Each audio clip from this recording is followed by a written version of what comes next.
World's largest young and fold mountain, the abode of snow. Yes, the great Himalayas. അപ്പോൾ നമുക്ക് ഹിമാലയത്തിലേക്ക് പോയാലോ?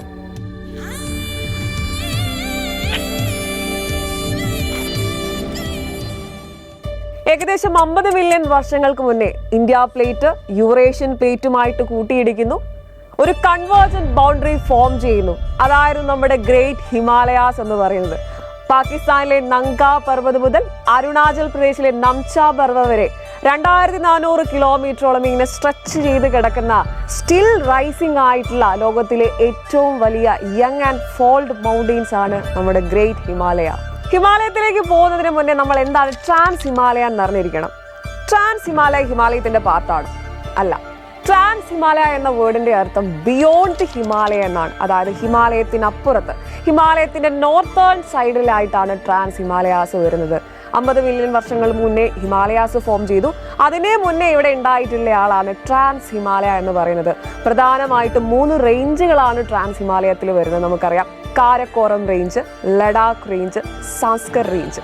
ഈ Karakoram range ലോകത്തിലെ തന്നെ 2ാമത്തെ ഏറ്റവും വലിയ മൗണ്ടെയിൻ ആയിട്ടുള്ള മൗണ്ട് കേറ്റു, അതേപോലെ തന്നെ ലോകത്തിലെ ഏറ്റവും വലിയ ബാറ്റിൽ ഫീൽഡ് ആയിട്ടുള്ള സിയാച്ചിൻ ഗ്ലേഷ്യർ, ഷോഗു പോലെയുള്ള നമ്മുടെ ഇൻഡസ് റിവറിന്റെ ട്രിബ്യൂട്ടറീസ് ഒക്കെ ഒറിജിൻ ചെയ്യുന്നുണ്ട് ഇവിടെ. അപ്പം ഇത്തരത്തിലുള്ള വളരെ പ്രധാനപ്പെട്ട സ്ഥലങ്ങൾ നമ്മുടെ കാരക്കോറം റേഞ്ചിൽ വരുന്നുണ്ട്.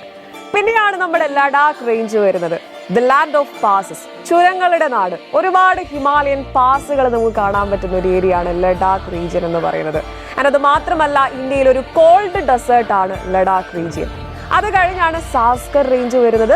സാസ്കർ റേഞ്ച് എന്ന് പറയുന്നത് ഹിമാലയത്തിന് തൊട്ട് നോർത്തായിട്ട്, ഇമ്മീഡിയറ്റ് നോർത്തായിട്ട് വരുന്ന റേഞ്ചാണ്. അത് കഴിഞ്ഞ് പിന്നീട് നമ്മുടെ നങ്ക പർവ്വത് തൊട്ട് നംച പർവ്വത് വരെ നീണ്ടു നിരുന്ന ഹിമാലയാസ് സ്റ്റാർട്ട് ചെയ്യുകയാണ്. ഹിമാലയത്തിനെ പറ്റി പഠിക്കുമ്പോൾ നോർത്തിൽ നിന്നും സൗത്തിലേക്കുള്ള അതിന്റെ 3 ഡിവിഷനുകളാണ് പ്രധാനമായിട്ട് നമ്മൾ ഓർത്തിരിക്കേണ്ടത്. ഇതിന്റെ 3 പാരലൽസ് ഓഫ് ഹിമാലയ എന്ന് പറയുന്നു. ഏതൊക്കെയാണ് ഈ 3 പാരലൽസ്? 1 ഹിമാദ്രിയാണ്, 2 ഹിമാചലാണ്, 3 ശിവാലിക്കാണ്. ഏറ്റവും ആദ്യത്തെ നോർത്തേൺ മോസ്റ്റ് ഡിവിഷൻ ആണ് ഹിമാദ്രി എന്ന് പറയുന്നത്. It is also known as greater Himalaya. ഏറ്റവും ഉയരം കൂടിയ പർവ്വതങ്ങൾ, അതായത് mount Everest, Kanchenjunga, Nandadevi peak പോലെയുള്ള ഏറ്റവും ഉയരം കൂടിയ പീക്കുകളെ സ്ഥിതി ചെയ്യുന്ന സ്ഥലമാണ് ഹിമാദ്രി. അതേപോലെ ഇന്ത്യയിലെ പ്രധാനപ്പെട്ട യമുന, ഗംഗ പോലെയുള്ള നദികൾ ഒറിജിൻ ചെയ്യുന്ന ഗംഗോത്രി ഗ്ലേഷ്യർ, യമുനോത്രി ഗ്ലേഷ്യർ, ഇതൊക്കെ സ്ഥിതി ചെയ്യുന്ന സ്ഥലമാണ് നമ്മുടെ ഹിമാദ്രി. പിന്നീടാണ് ഹിമാചൽ വരുന്നത്. അതായത് ഹിമാദ്രിക്ക് ഇമ്മീഡിയറ്റ് സൗത്ത് ആയിട്ടാണ് ഹിമാചൽ സ്ഥിതി ചെയ്യുന്നത്. ഹിമാദ്രിയെ സംബന്ധിച്ചിടത്തോളം അത്രത്തോളം ഹൈറ്റ് ഹിമാചലിന് വരുന്നില്ലെങ്കിലും പ്രധാനപ്പെട്ട സുഖവാസ കേന്ദ്രങ്ങളിൽ ഹിൽ സ്റ്റേഷനുകൾ സ്ഥിതി ചെയ്യുന്നത് ഹിമാചലിലാണ്. മസൂരി, നൈനിറ്റാൽ, ഡാർജിലിംഗ്, ഷിംല, മണാലി തുടങ്ങിയ വളരെ ഇമ്പോർട്ടൻ്റ് ആയിട്ടുള്ള ഹിൽ സ്റ്റേഷനുകൾ പരീക്ഷയ്ക്ക് എപ്പോഴും ചോദിക്കാറുള്ള, SSC പരീക്ഷയ്ക്കായിക്കോട്ടെ, NTPC എക്സാമിനായിക്കോട്ടെ, പലപ്പോഴായിട്ടും ചോദിച്ചു കണ്ടിട്ടുള്ള ഈ സുഖവാസ കേന്ദ്രങ്ങളൊക്കെ സ്ഥിതി ചെയ്യുന്നത് ഹിമാചലിലാണ്. നിങ്ങൾ ഓർത്തിരിക്കണം.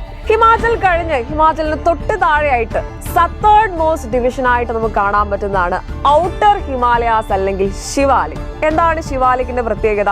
ബാക്കി 2 റേഞ്ചുകളെ കമ്പയർ ചെയ്യുമ്പോഴത്തേക്കും കുറച്ചുകൂടെ ഹൈറ്റ് കുറവുള്ള ഏറ്റവും ചെറിയ മലനിരകൾ, പീക്കുകൾ കാണപ്പെടുന്ന ഏരിയയാണ് ശിവാലിക് എന്ന് പറയുന്നത്. ഹിമാലയത്തിന്റെ ഏറ്റവും അവസാനമാണ് ഹിമാലയത്തിന്റെ ഫുട് ഹില്ലുകൾ നിറഞ്ഞു നിൽക്കുന്നത് ശിവാലിക് റേഞ്ചിലാണ്. ശിവാലിക് റേഞ്ചിൽ നമ്മൾ പ്രധാനമായിട്ടും ഓർത്തിരിക്കേണ്ടത് അവിടുത്തെ ഡൂണുകളാണ്. നമുക്കറിയാം, ശിവാലിക് എന്ന് പറയുമ്പോഴത്തേക്ക് കോട്ട്ലി ഡൂൺ, പട്ട്ലി ഡൂൺ, ഡെറാഡൂൺ പോലെയുള്ള സ്ഥലങ്ങൾക്ക് വളരെ പ്രാധാന്യമുള്ള ഒരു റേഞ്ചാണ്. കഴിഞ്ഞില്ല, ഇനി എല്ലാം കഴിഞ്ഞ് ഏറ്റവും അവസാനം ഈസ്റ്റേൺ മോസ്റ്റ് ആയിട്ട് നമുക്ക് ആരെ കാണാം? ഈസ്റ്റേൺ ഹിമാലയാസ് അല്ലെങ്കിൽ പൂർവാചൽ ഹിൽസ് കാണാം. എന്താണ് ഇതിന്റെ പ്രത്യേകത? പ്രധാനമായിട്ടും അസം, അരുണാചൽ പ്രദേശ്, സിക്കിമിന്റെ കുറച്ച് ഭാഗങ്ങൾ, ഭൂട്ടാൻ മുഴുവനായിട്ടൊക്കെ കവർ ചെയ്യുന്ന ഏരിയയാണ് ഈസ്റ്റേൺ ഹിമാലയ എന്ന് പറയുന്നത്. പ്രധാനമായിട്ടും നമ്മുടെ നംച പർവ്വത് സ്ഥിതി ചെയ്യുന്ന, അതായത് നമുക്കറിയാം ഹിമാലയത്തിന്റെ ഈസ്റ്റേൺ മോസ്റ്റ് പീക്കാണ് നംച പർവ്വത്. ഇത് അരുണാചൽ പ്രദേശിലാണ്, പൂർവാചൽ ഹിൽസിന്റെ ഭാഗമാണ്. ഇന്ത്യയുടെ act east policy, look east policy, ഇതിലൊക്കെ വളരെ പ്രധാനപ്പെട്ട പങ്ക് വഹിക്കുന്ന ഹിമാലയൻ ഡിവിഷനാണ് ഈസ്റ്റേൺ ഹിമാലയ. റിച്ച് ആയിട്ടുള്ള ബയോഡൈവേഴ്സിറ്റി, ട്രൈബൽ കൾച്ചർ, ഇതിനൊക്കെ വളരെ പേര് കേട്ട സ്ഥലമാണ് ഇന്ത്യയിലെ നമ്മുടെ ഈസ്റ്റേൺ ഹിമാലയാസ് എന്ന് പറയുന്നത്.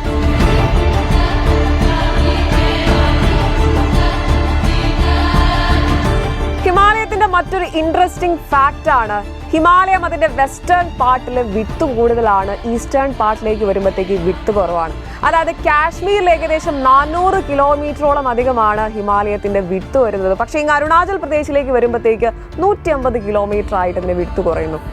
പക്ഷേ ഇതിന്റെ ഇലവേഷനോ, ഹിമാലയത്തിന്റെ വെസ്റ്റേൺ ഹാഫിനെയും ഈസ്റ്റേൺ ഹാഫിനെയും കമ്പയർ ചെയ്യുന്ന സമയത്ത് ഈസ്റ്റേൺ ഹാഫിനാണ് ഇലവേഷൻ കുറച്ചുകൂടെ വരുന്നത്. അതായത് ഹയസ്റ്റ് മൗണ്ടെയിൻസ് ആയിട്ടുള്ള, ഹയസ്റ്റ് മൗണ്ടൻ പീക്കുകളായിട്ടുള്ള എവറസ്റ്റ് മൗണ്ടെയിൻ, ഇന്ത്യയിലെ തന്നെ ഹയസ്റ്റ് പീക്കായിട്ടുള്ള കാഞ്ചൻജംഗ, നംച പർവ്വ തുടങ്ങിയ പർവ്വതങ്ങളൊക്കെ സ്ഥിതി ചെയ്യുന്നത് നമ്മുടെ ഈസ്റ്റേൺ ഹാഫിലാണ്.